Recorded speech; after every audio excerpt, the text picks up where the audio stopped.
ভগবানের কাছে শুধু আমার একটাই প্রার্থনা, আমার গদাইকে তুমি সারিয়ে দাও, ওর রোগটুকু সারিয়ে দাও। শিয়রে গেছে ওর হেমদিতির বাড়িতে, হয়তো সেখানেও কবরেজ বুদ্ধি করাবে।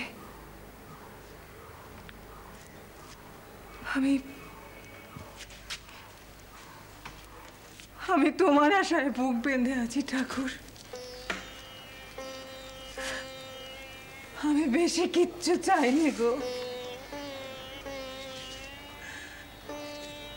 আমার যেটুকু আছে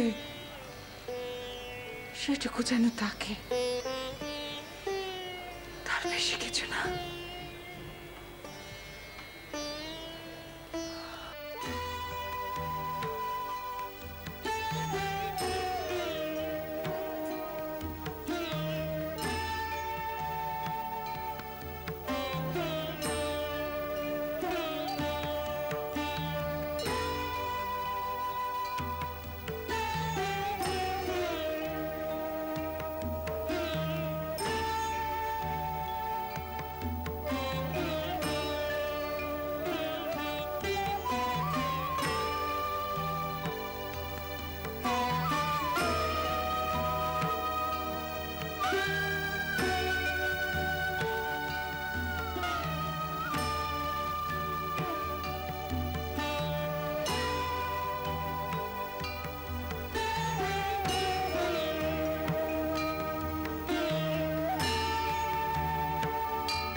ছোট মামা, ও ছোট মামা, কি গো? যা বাবা, কিছু সারা শব্দ কিছুই দেয় না, কি হলো? ও ছোট মামা, কি হলো? তাও ভালো, তুমি এ রাজ্যিতেই আছো।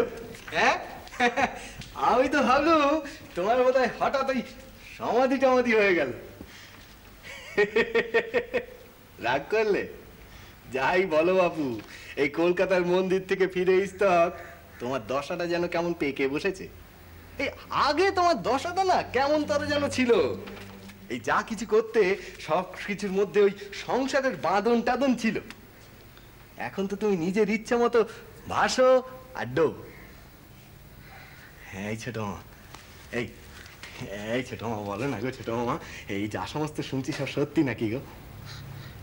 মানে এই যে শুনি তুমি যখন তখন জগৎ জননী দেখা টাকা নাকি পাও, এই বলো না গো সত্যি নাকি গো? কি ওরে, শুনতে এমন লাগে রে, অত সোজা নয় রে, অত সোজা নয়। সে কি আর যেমন তেমন পাত্রী যে আমি ডাকলেই আমার কাছে চলে আসবে? তাও দক্ষিণেশ্বরের মন্দির হলে না হয় কথা ছিল, সেখানে সেখানে রানীমা মায়ের জাগ্রত বিগ্রহ একেবারে কেড়ে বসিয়েছেন। মাকে তো সেখানে প্রাণভ্রমরাটি হয়ে থাকতেই হয়, কিন্তু কিন্তু এখানে কামার পুকুরে তারা পর্যন্ত নেই। আমি যে তাকে টেনে হিঁচড়ে নামাতে পারি না মোটে। বসো তো, বসো তো, এইখানে বসো না। কেন রে? সমস্ত খোলসা টোলসা করে বলো দেখি শুনি, এই সমস্ত খোলসা করে বলো দেখি শুনি। হ্যাঁ গো ছোট মামা, তুমি জগৎ জননীকে কেমন করে দেখো গো? এইটা খোলসা করে বলো না। এই যে তুমি বললে না তাকে টেনে হিঁচড়ে নামাতে পারো না, এটা খোলসা করে বলো দেখিনি আমি শুনি। কি হচ্ছেটা কি রামরাঘব? এই না মা, তুমি একদম বারণ করবে না, একদম বারণ করবে না। এই যেখানেই যাই, জয়রামবাটি, কামারপুকুর, শিহর, যেখানেই যাই সব জায়গায় এক কথা, সবার মুখে মুখে এক কথা। আমাদের ছোট মামাটি নাকি একেবারে রূপকথার মানুষটি গো। তাকে এই হারে মাসে সামনে পেয়েছি, তার মুখ থেকে নিজের কানে শুনে নেব না? আমাদের নিজেদের জন্ম শুনবো না? বলো না গো ছোট মামা, বলো না সব সত্যি নাকি গো? হ্যাঁ ছোট মামা, কি হচ্ছে বল দেখিনি? কি আবার হবে? আমি তো সব শুনেই ফেলেছি। হ্যাঁ, তুমি নাকি ওই কলকাতার মন্দিরে জগৎ জননীর সাথে নাচতে গাইতে, এখানেও নাকি কামার পুকুরে ওই শ্মশানে মশানে যখন তখন তুমি মাকে টেনে নিয়ে আসো। বলো না গো ছোট মামা, সব সত্যি নাকি গো? বলো না। এই দেখো, সব মিথ্যে না? হ্যাঁ, বলো না। ও হেম দিদি, তোমার ছেলেকে সামলাও দেখিনি। ছাড় না ওকে। এই ছাড়বো কেন বলো দেখি? এই একবার যখন বাগে পেয়েছি সমস্ত শুনে ছাড়বো। এই ছোট মামা বলো না, সব সত্যি নাকি গো? এই দেখো, এই ছোট মামা, যত সব। এই দেখো চলে গেল।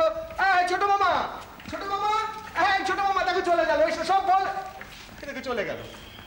আচ্ছা কেন ওকে বিরক্ত করছিস কেন? ও, আমি জিজ্ঞেস করলেই বোধহয় বিরক্ত করা হয়। আর তুমি যে ছোট মামা এসে ইস্তক তাকে আঁচলে বেঁধে নিয়ে ঘুরে বেড়াচ্ছ, এই যেখানে সেখানে যত্র তত্র কোণে মানে বসিয়ে তাকে পুজো দিচ্ছ, নৈবেদ্য চড়াচ্ছ, সেবেলায় কিছু না? চুপ কর। কেউ শুনলে? কেউ শুনলে আমার কি এসে যাবে? আমার কি এসে যাবে? আমার ভারী বয়েই গেল। এই কামারপুকুরের দিদা ছোট মামাকে এখানে কেন পাঠিয়েছিল? কেন? হ্যাঁ, তার এই অবস্থাটা সামাল দেওয়ার জন্য। তো তুমি তো সে ধারেই যাচ্ছ না। হ্যাঁ, তুমি কি করছো? উল্টে তার পাগলামিটাকে আর উস্কে দিচ্ছ। আমি জিজ্ঞেস করলেই দোষ মা? ওরে তা নয় রে, তোদের জানতে চাওয়াটা সন্দেহের জিজ্ঞাসা, ইষ্টবিরোধের আচার, অবিশ্বাসী রাঞ্চান মন। আর তোমারটা? আমার তো নিবেদন রে, কৃষ্ণগোপালের পায়ে আত্মসমর্পণ। জপ তপ ইহকাল পরকাল সব দিয়েই পূজা নিবেদন।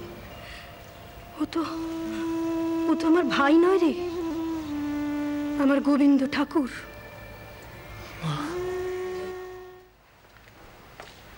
কি বউটা, সুয়ের সঙ্গে ঝগড়া মিটলো? হ্যাঁ মিটলো। ভারী ঝাল ঝাড়লে আপনার গিন্নি। এত দোষ দেখে আমার, আসলে ওই আপনার জন্য। তা ঠাকুরপো, আপনি কিন্তু বড্ড খরুচে। এর কোনো অর্থ হয়? আপনি গদাইকে পালকি করে শিহরে পাঠালেন।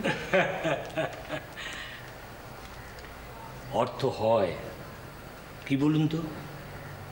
কি আর, ওর প্রতি আপনার বাপের স্নেহ। সে তো আছেই, আরো একটা কারণ আছে।